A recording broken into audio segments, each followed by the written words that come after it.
Olá pessoal, muito bom dia, tudo bem com vocês? Eu espero que sim, aqui quem fala é o Matheus Conceição e sextou, né gente? Mais uma semana que simplesmente voou. Desejo para você e para toda a sua família uma excelente sexta-feira, um dia de muita paz, luz, saúde, esperança, abundância e prosperidade. Que todas vocês tenham um dia simplesmente extraordinário. Nessa manhã eu vim trazer as últimas notícias e as últimas atualizações sobre os principais benefícios sociais do nosso país. Mais especificamente a respeito das filas no Auxílio Brasil.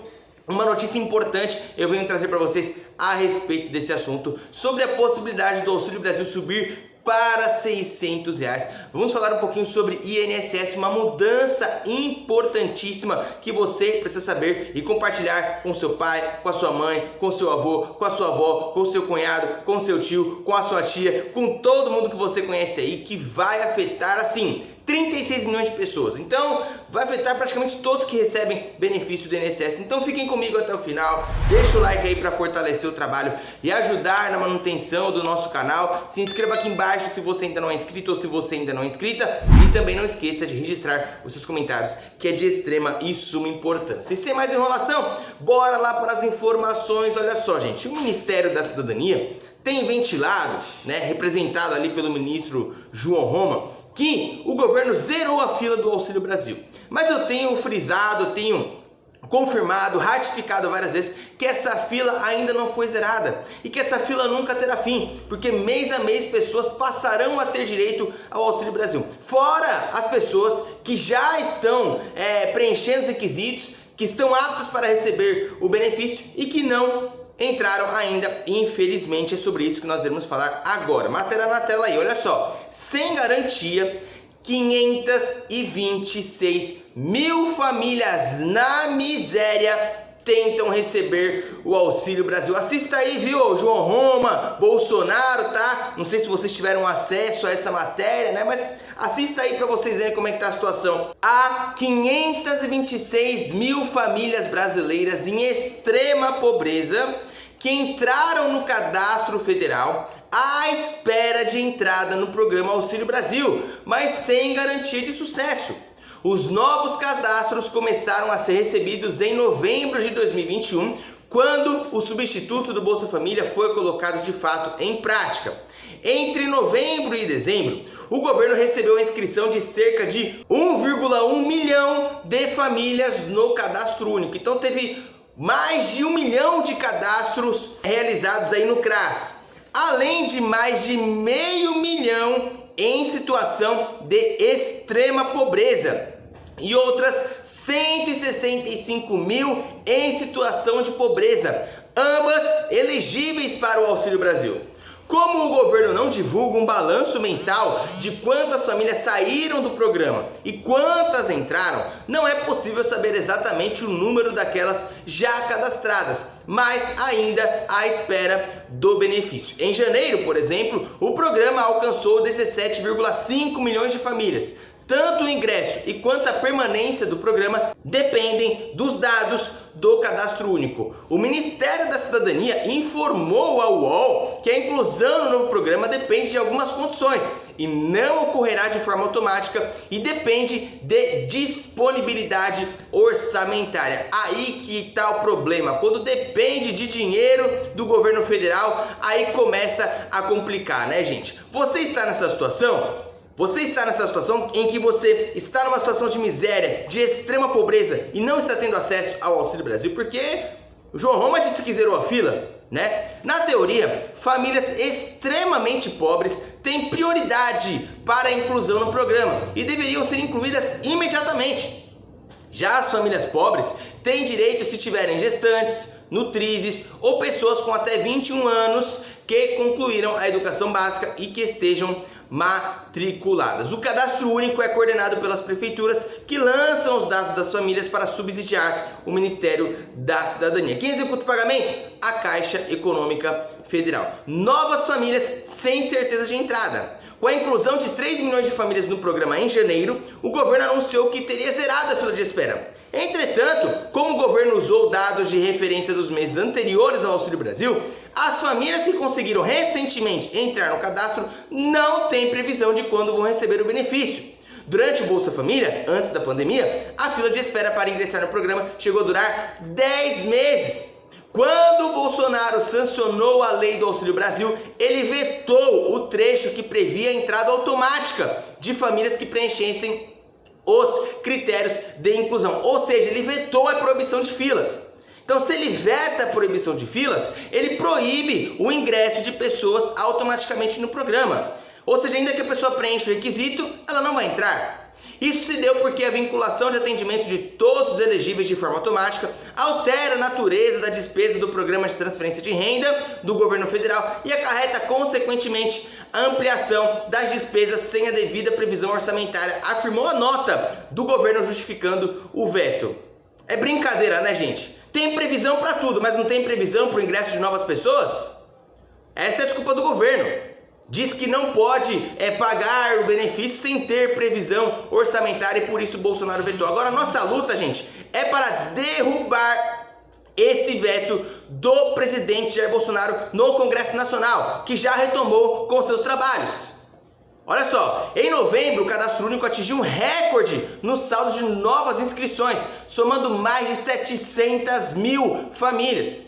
Isso teve uma alta porque acabou sendo emergencial, né, gente? O mês coincidiu em ser o primeiro do fim do pagamento do auxílio emergencial. E como os cadastros eram diferentes, os dados de quem estava no auxílio emergencial não foram usados para incluir as pessoas no cadastro único. Então, gente, a ideia agora é a gente derrubar o veto do Bolsonaro e colocar de fato essas pessoas que precisam receber o Auxílio Brasil e que não estão recebendo porque não existe a possibilidade de ingresso automático, beleza? Então, gente, esse ano a nossa luta está apenas começando, não só para incluir mais pessoas, como já tem gente lutando aí para aumentar o valor do Auxílio Brasil. Pois é, o Congresso Nacional retomou com os trabalhos nesse ano de 2022, nesse ano legislativo, e os debates já começam a surgir. Matéria na tela, olha só. Câmara, vice-líder da oposição diz que prioridade é aumentar Auxílio Brasil.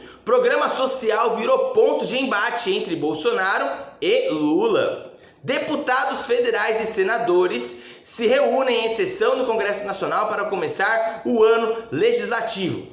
Líderes e vice-líderes apontaram quais caminhos os partidos e blocos devem tomar durante o ano, que é um ano eleitoral. A deputada Perpétua Almeida, uma das vice-líderes da oposição na Câmara, por exemplo, ela do partido PCdoB, citou que a bancada vai tentar debater o assunto Auxílio Brasil e o aumento do valor do programa que substituiu o Bolsa Família no ano passado. O valor atual é de R$ 400. A meta da oposição é brigar por 600. Vai recomeçar essa luta, como aconteceu com o auxílio emergencial, gente.